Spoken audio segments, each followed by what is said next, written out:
Good morning. I want to talk about the relative pronoun today, which is an important chapter, an important topic that you really have to be sure you master. Latin declines the relative pronoun just as any other pronoun or noun or adjective. So you will have to study nominative, genitive, dative, accusative, ablative for the relative pronoun as well, and it changes in gender and number. So then you have seen that the nominative is qui, quae, quod, qui for the masculine, quae for the feminine, quod for the neuter.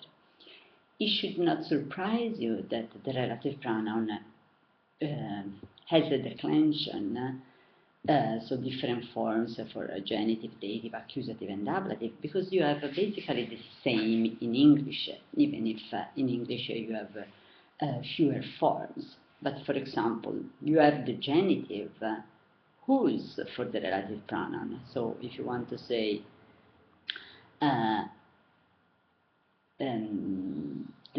for example, the book, well, the author whose book I am reading, whose is the genitive of the relative pronoun, because when you say the author whose book I'm reading, you mean the author, the book of whom you are reading.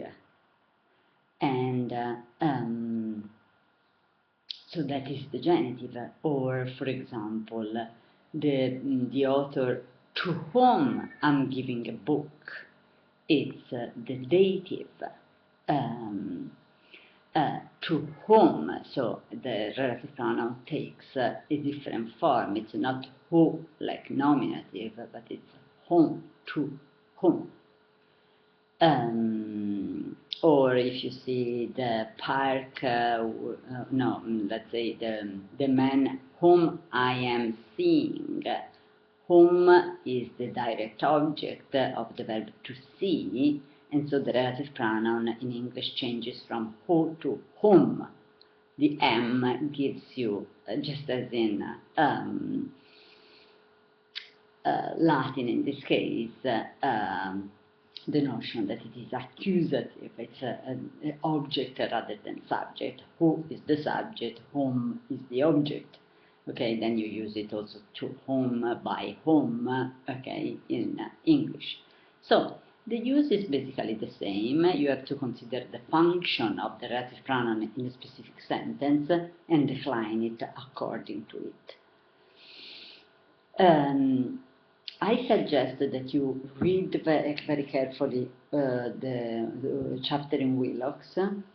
Read also the link I placed under the handout, the grammar handout, because it may help you understanding some of the uses, and then really commit the forms by memory. You have to know them really, really well.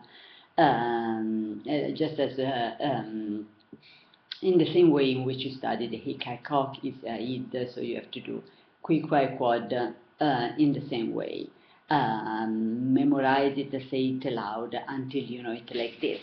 Qui, quae, quod, cuius, cuius, cuius, cui, cui, cui, quem, quam, quod, quo, quo, quo, plural. Qui, quae, quae, quorum, quorum, quorum, quibus, quibus, quibus, quos, quas, quae, quibus, quibus, quibus. Okay? Just like this without thinking. It's the only way to do it.